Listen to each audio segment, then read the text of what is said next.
Hello guys, how are you. Roshan academy में आपका स्वागत है। आज हम आप लोग के सामने एक नई वीडियो लेकर आए हैं और बताना चाहते हैं कुछ महत्वपूर्ण बातें। तो आप यहाँ पे देख सकते हैं पर्यावरण अध्ययन class 4 NCERT notes CTET exam paper 1।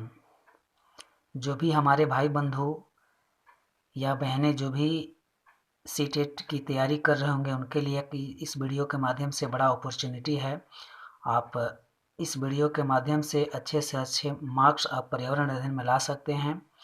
तो आप देख सकते हैं कि जो भी इसमें चुनिंदे वीडियो है उसको लेकर के आपको यह वीडियो बनाया गया है। बिल्कुल एकदम परफेक्ट क्वेश्चंस है जो कि एग्ज़ाम में पूछे जाते हैं, उसको लेकर के हमने इस वीडियो को तैयार किए हैं। इसलिए आप लोग इस वीडियो को देखें, शेयर करें, लाइक करें और सब्सक्राइब करना न भूलें और बेल आइकन को ज़रूर दबाएं ताकि आपको सबसे पहले नोटिफिकेशन प्राप्त हो।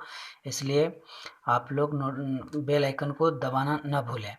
तो चलिए हम बताना चाहते हैं विषय पर क्या है। आपको यहाँ पे विषय सूची देख रहे होंगे, लिस्ट ऑफ कंटेंट्स। इसके बाद आपका इधर सीरियल नंबर है चैप्टर का, इधर आपको पेज नंबर मिलेगा जो कि इस चैप्टर नंबर में पहला में क्या है, चले चले स्कूल, यानी चले चले स्कूल का पेज नंबर 3 में दिया गया है, आपको मिलेगा। तो इस तरह से हम आपको बताना चाहते हैं, आप लोग इस वीडियो को देखें। तो चलिए हम बातें करते हैं पहले कंटेंट्स के बारे में, क्या क्या है चैप्टर के बारे में। उस हर चैप्टर से हम रूबरू होते हैं, आप लोग के सामने हम बताते हैं। देखिए क्या है। तो पहला क्वेश्चंस यहाँ पे पहला चैप्टर कहता है, पहला चैप्टर में चले चले स्कूल जो कि आपका 3 चैप्टर में दिया गया है, 3 में। दूसरा चैप्टर में है कान कान में, यानी 4 पेज में दिया गया है आपको। तीसरा क्या है, नंदू हाथी, क्या है तीसरा में नंदू हाथी जो कि 4 से 5 पेज में आपका दिया गया है।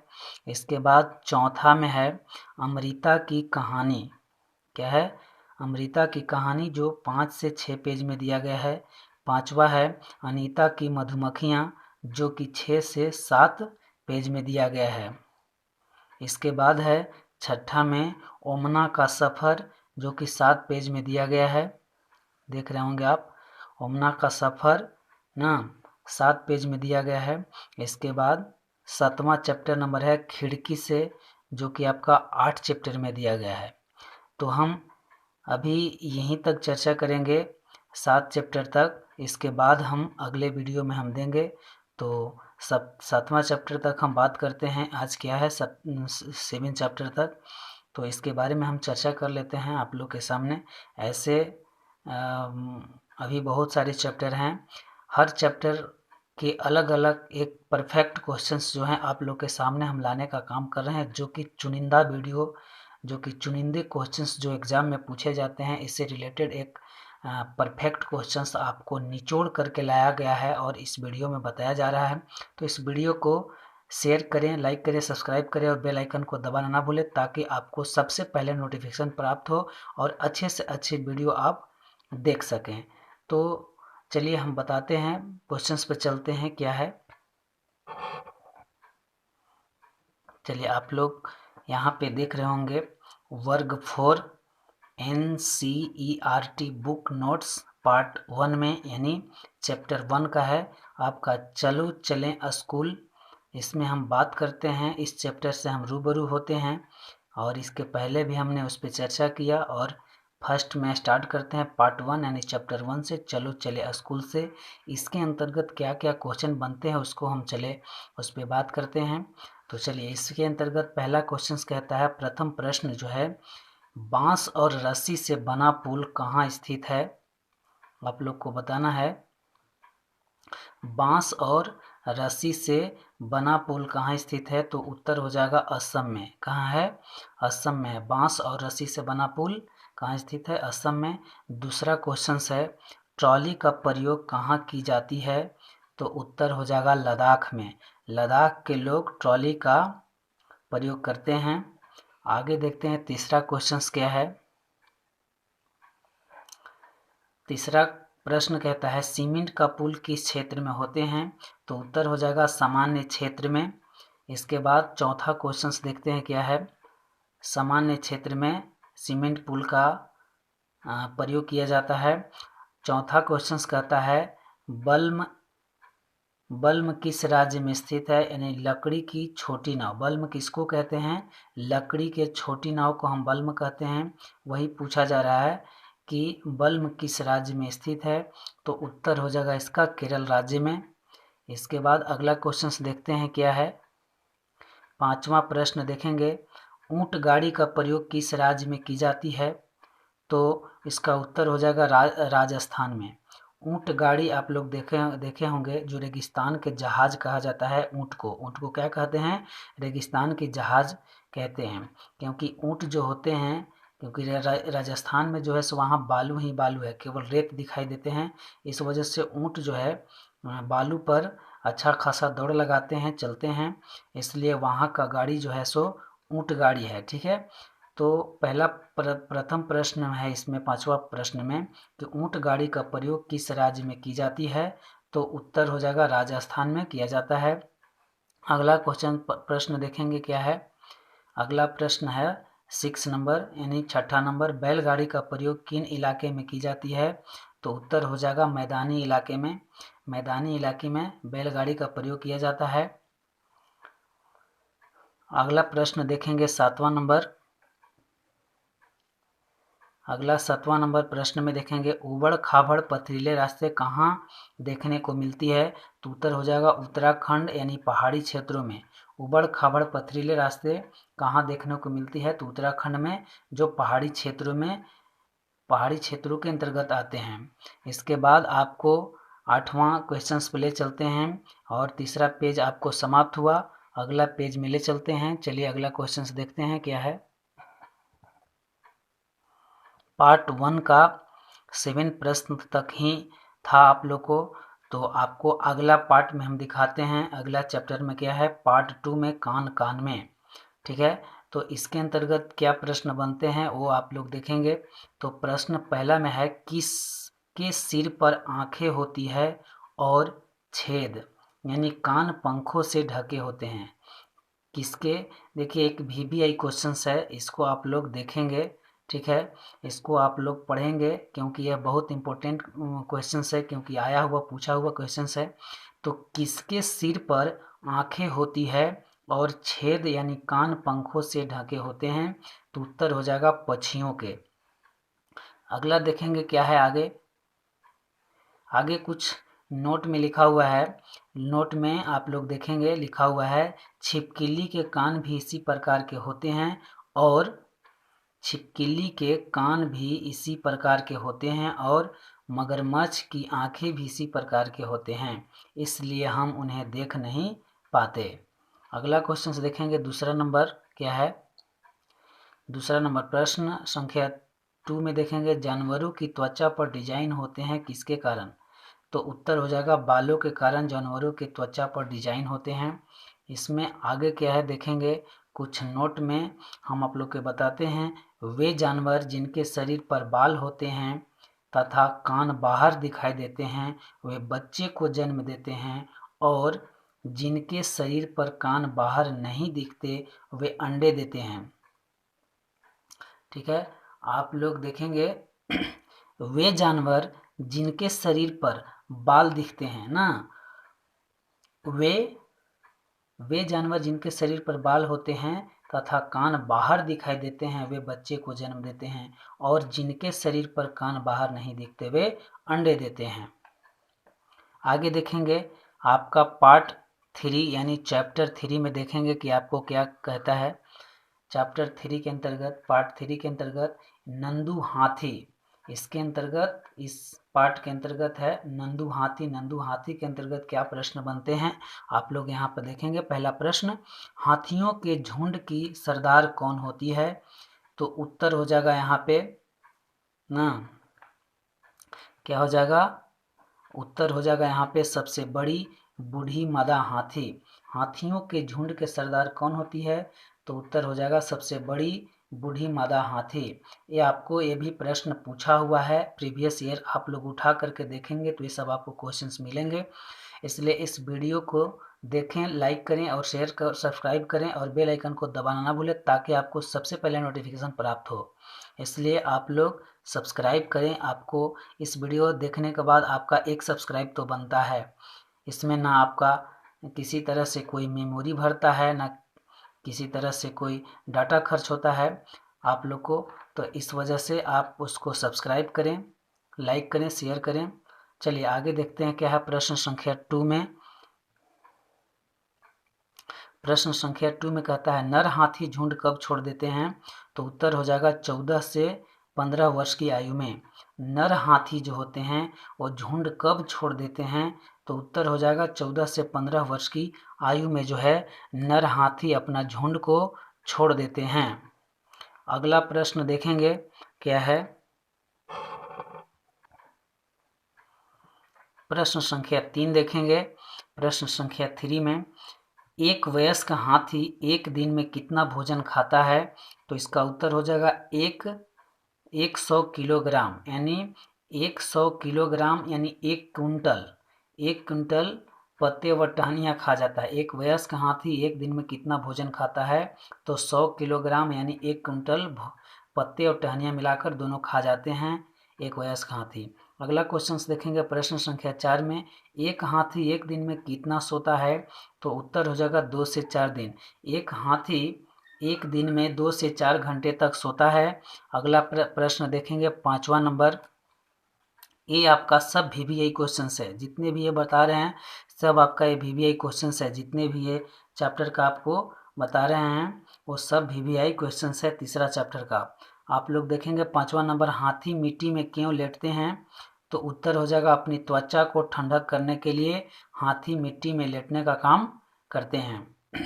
अगला क्वेश्चन है प्रश्न संख्या 6 में हाथी कान का प्रयोग क्यों करते हैं? तो उत्तर हो जाएगा हवा करके स्वयं को ठंडा रखने के लिए हाथी कान का प्रयोग करते हैं। अगला क्वेश्चन देखेंगे प्रश्न संख्या 7 में एक झुंड में कितने हाथी रहते हैं? तो उत्तर हो जाएगा 10 से 12 मादा हाथी और कुछ बच्चे। एक झुंड में कितने हाथी रहते हैं? तो उत्तर 10 से 12 मादा हाथी और कुछ बच्चे होते हैं ना। तो ये सब आपका VVI क्वेश्चन है, एक इम्पोर्टेंट क्वेश्चन है। आप लोग इसको याद करेंगे क्योंकि यह परीक्षा में आने वाले प्रश्न क्वेश्चन है जितने हैं से। तो इसलिए आप इसको अच्छा से वीडियो देखें और इसको याद रखें ताकि आप परीक्षा में अच्छी तरह से करके आएँ। तो चलिए आप लोग सब्सक्राइब करना ना भूलें और बेल आइकन को दबाना ना भूलें। आगे देखते हैं क्या है पार्ट 4 में। पार्ट 4 के अंतर्गत अमृता की कहानी। अमृता की कहानी पार्ट 4 के अंतर्गत क्या क्वेश्चंस बनते हैं उस पर हम चर्चा करते हैं। प्रश्न संख्या पहला में चलते हैं। अमृता कहाँ रहती थी? तो उत्तर हो जाएगा खजाड़ी गांव में रहती थी। दूसरा प्रश्न देखते हैं क्या है। दूसरा प्रश्न खिजाड़ी गांव कहाँ है? तो उत्तर हो जाएगा राजस्थान में जोधपुर के पास। प्रश्न संख्या 3 देखेंगे। प्रश्न संख्या 3 देखेंगे क्या है 3। खिजाड़ी में 300 साल पहले घर किस प्रकार से बनाए जाते थे? तो उत्तर हो जाएगा लकड़ी से ना। प्रश्न 3 कहता है कि खिजाड़ी में 300 साल पहले घर किस प्रकार से बनाए जाते थे? तो उत्तर हो जाएगा लकड़ी से। अगला क्वेश्चन देखेंगे क्या है। आपका ये लास्ट पेज 5 नंबर समाप्त होता है। अगला पेज नंबर देखेंगे क्या है 6 में। चलिए 6 पेज में देखते हैं। 6 पेज आगे आपका 3 प्रश्न तक हो चुका। आपका चौथा प्रश्न में देखते हैं खिजाड़ी में कौन लोग रहते थे? तो बिश्नोई लोग। खिजाड़ी में कौन लोग रहते थे? बिश्नोई लोग रहते थे। उत्तर हो जाएगा इसका। प्रश्न संख्या 5 कहता है कम पानी में जीवित रहने वाला पेड़ कौन सा है? तो उत्तर हो जाएगा खिजाड़ी का पेड़। कम पानी में जीवित रहने वाला पेड़ कौन सा है? तो खिजाड़ी का पेड़ हो जाएगा। अगला देखते हैं क्वेश्चंस नोट में जो लिखा हुआ है उस पर हम चर्चा करते हैं। नोट खिजाड़ी पेड़ की लकड़ी को कीड़ा खराब नहीं करता। जो खिजाड़ी पेड़ होते हैं उस लकड़ी को कीड़ा कभी खराब नहीं करता है। इसकी छाल दवा बनाने के काम आती थी। इस पेड़ की फलियां सब्जी के काम आती थी और इसकी पत्तियां यहाँ के जानवर खाते थे। इस खेजाड़ी पेड़ के बहुत सा आप काम ने बहुत सा काम आप लोग सुन लिए होंगे कि खेजाड़ी पेड़ का क्या क्या उपयोग होता था। तो इसलिए नोट में आपको यहाँ पर लिखा हुआ है, खेजाड़ी पेड़ की लकड़ी को कीड़ा खराब कभी नहीं करते थे, क्योंकि कुछ उसका जैसे नीम के जो लकड़ी होता है उसलिए उसी तरह से ये भी खेजाड़ी का लकड़ी होता है। उसमें कुछ आपका तीता टाइप होता है। जैसे हम लोग दूतुन करते हैं, दतुन करते होंगे ब्रश के रूप में, दतुन करते हैं ना, जो नीम के दतुन करते हैं, तो क्या दतुन लगता है कि एकदम तीता लगता है। उसी तरह से तीता होने के कारण कीड़ा जो है से उसमें नहीं लगता है, खराब नहीं होता है। तो खेजाड़ी पेड़ की लकड़ी को कीड़ा खराब नहीं करता। इसकी छाल दवा बनाने के काम आती थी। इस पेड़ की फलियां सब्जी के काम आती थी और इसकी पत्तियां यहाँ के जानवर खाते थे। यही है इसमें। अगला पार्ट में देखेंगे कि क्या है ना, इसको आप लोग लाइन बाई लाइन करके याद कर लेंगे ना। खेजाड़ी पेड़ की लकड़ी को कीड़ा खराब नहीं करता, इसकी छाल दवा बनाने के काम आती थी, इस पेड़ की फलियां सब्जी के काम आती थी और इसकी पत्तियां यहाँ के जानवर खाते थे।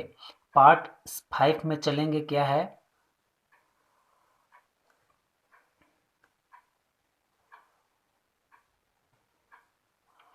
पार्ट 5 में है अनीता की मधुमक्खियाँ ना। इसके अंतर्गत क्या बनता है क्वेश्चंस। आप पहला प्रश्न में चलेंगे, अनीता कहाँ रहती है, तो उत्तर हो जाएगा बेचाहा गांव में रहती है।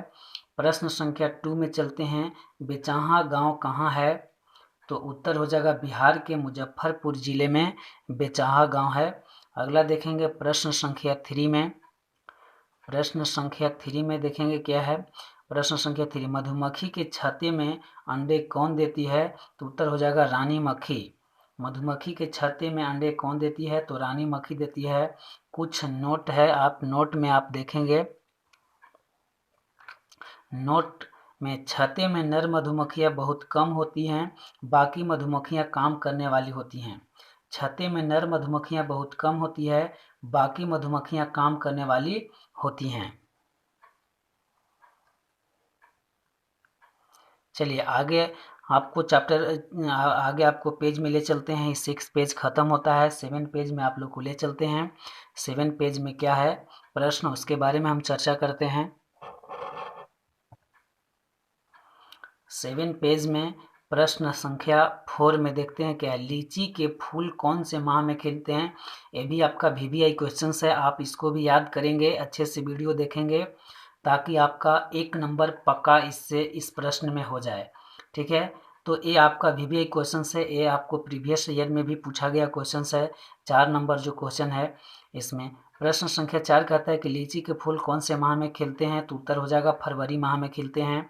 प्रश्न संख्या 5 कहता है मधुमक्खियां अंडे कब देती हैं, तो उत्तर हो जाएगा अक्टूबर से दिसंबर के महीने में। जो आपका अक्टूबर से दिसंबर के महीने में अंडे देती हैं मधुमक्खियां। ठीक है, प्रश्न संख्या 5 में मधुमक्खियां अंडे कब देती हैं, उत्तर अक्टूबर से दिसंबर के महीने में, याद रखेंगे आप लोग।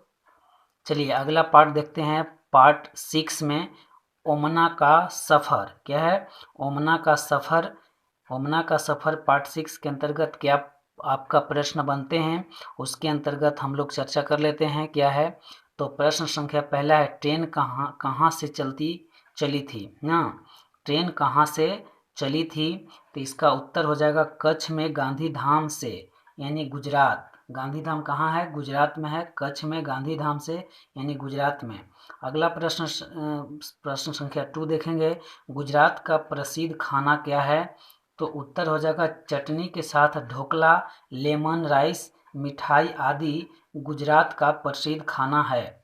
गुजरात का प्रसिद्ध खाना क्या है, तो उत्तर हो जाएगा चटनी के साथ ढोकला, लेमन राइस ना, चटनी के साथ ढोकला, लेमन राइस, मिठाई आदि ये सब गुजरात का प्रसिद्ध खाना है। ये भी आपका VVI क्वेश्चन है, दूसरा नंबर। और यहाँ पे दूसरा नंबर जो क्वेश्चन है इसको आप लोग याद करेंगे और अच्छे से वीडियो देखेंगे ताकि आपको दिमाग में बिल्कुल अंदर धंस जाए और अच्छे से अच्छे आप जा कर के परीक्षा में क्वेश्चंस कर पाएँ, इसलिए आप लोग इस वीडियो को देखें, लाइक करें, शेयर करें, अब सब्सक्राइब करना ना भूलें और बेल आइकन को दबाएं ताकि आपको सबसे पहले नोटिफिकेशन प्राप्त हो। तो चलिए प्रश्न संख्या 3 पे बात करते हैं। प्रश्न संख्या 3 क्या कहता है? प्रश्न संख्या 3 कहता है बलसाद और अहमदाबाद कहाँ है ना? बलसाद और अहमदाबाद कहाँ है?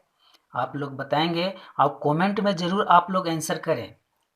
कमेंट में आप लोग आंसर करें। हमको ये बताने से पहले, हमें क्वेश्चंस का आंसर बताने से पहले आप लोग कमेंट में ज़रूर लिखें। प्रश्न संख्या 3 कहता है वलसाद और अहमदाबाद कहाँ है? तो उत्तर हो जाएगा गुजरात में है। प्रश्न संख्या 4 में देखेंगे क्या है। प्रश्न संख्या 4 कोझीकोड कहाँ है? तो उत्तर हो जाएगा केरल में। कोझीकोड कहाँ स्थित है? तो केरल में है। तो ये आपका 7 पेज खत्म होता है। अगला देखते हैं क्या है। 7 पेज के बाद ना आपका ये प्रश्न संख्या 4 ये लास्ट किया। इसके बाद इसका कोझीकोड कहाँ स्थित है? तो उत्तर इसका हो जाएगा केरल में। अब अगला प्रश्न पर चलते हैं। अगला प्रश्न क्या है? अगला पार्ट 7 में है खिड़की से ना। पार्ट 7 क्या कहता है? खिड़की से। प्रश्न संख्या 1 मड़गांव कहाँ स्थित है? तो उत्तर हो जाएगा गोवा में। पार्ट 7 खिड़की से ना, इसके अंतर्गत क्या क्वेश्चंस बनते हैं वो आपका पहला क्वेश्चंस में है, पहला प्रश्न में है मड़गांव कहाँ स्थित है? तो उत्तर हो जाएगा गोवा में। अगला प्रश्न 2 में देखते हैं क्या है। गोवा से केरल के रास्ते कितने सुरंगें और पुल हैं ना। दूसरा नंबर क्वेश्चंस देखेंगे क्या है। आप लोग आंसर कमेंट में ज़रूर करें। दूसरा प्रश्न कहता है गोवा से केरल के रास्ते कितनी सुरंगें और पुल हैं?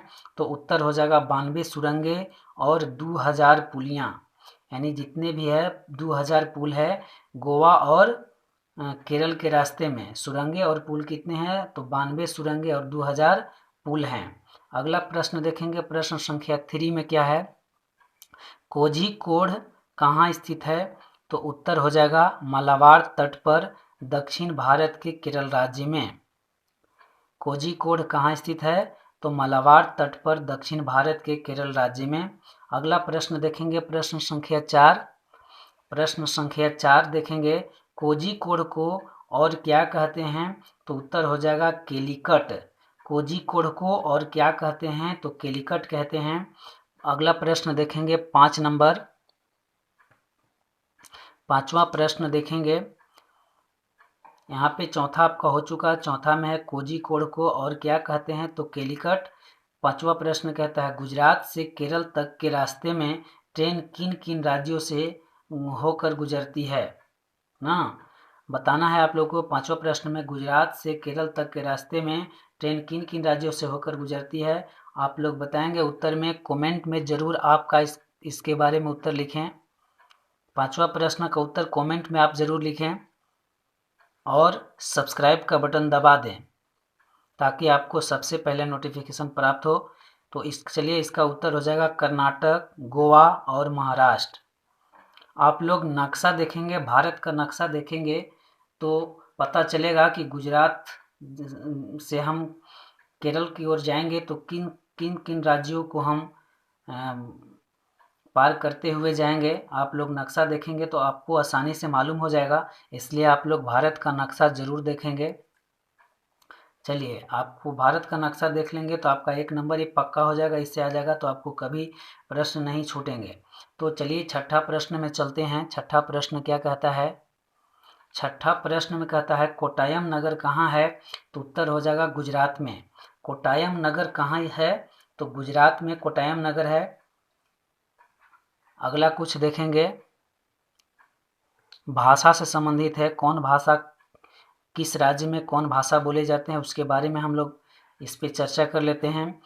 एक तरफ भाषा, एक तरफ राज्य का नाम है। तो मलयालम भाषा जो है सो कौन से राज्य में बोला जाता है?